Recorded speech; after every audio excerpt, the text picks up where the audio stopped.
okay, let's stick here a bit for those youth youth employment or youth unemployment, because that is also one area that I know that it hits a lot of people, especially for employers, where you have your 4 E's, which you've mentioned earlier, employability, entrepreneurship, and what have you.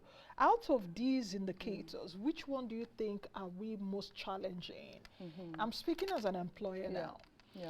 From what I have found out, and from some other employers too that I've interacted with, one of the challenges that we're facing as employers is the employability of our young people. Correct. You know that, okay, I mentioned earlier that you have school graduates, but they do not have matching job opportunities. But when you see the school graduates, what you think they are supposedly, or what they should know basically, they really do not know. When you employ them, you start training them, you know, afresh and all of that. Out of all the 4 E's, what do you think, you know, is Nigeria most challenged with?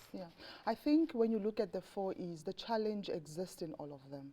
And also for employers, as you say, the issue of employability is key.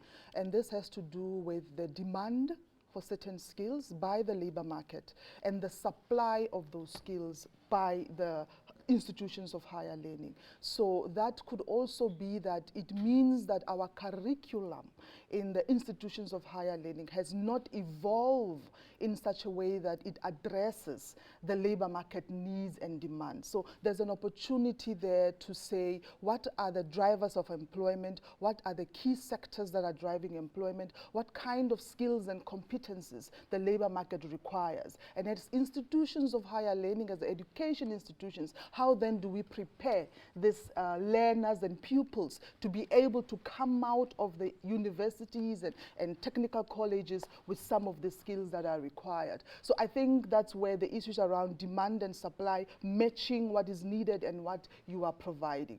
The issue also of entrepreneurship, and I think for me that's where the opportunity is as well. As much as there may be a challenge, but there is a huge opportunity there.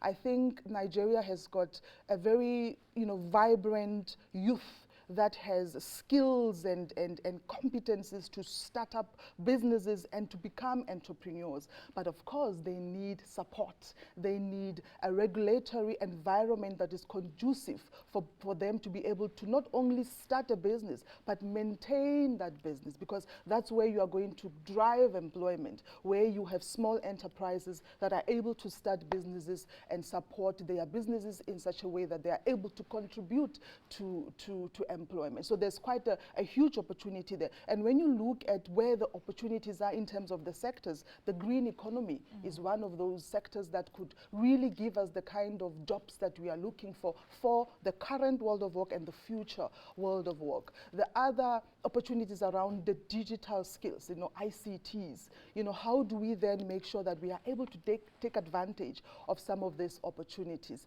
Issues around equity and rights, I think when you look at the issues around informal economy and you look at the decent work deficits in the informal economy and issues around long working hours, some payments which are below the minimum wage, conditions of work, safety and health at work. So those are some of the challenges that I think, depending on where you're looking at as a policy maker, you will be able to propose the necessary interventions. How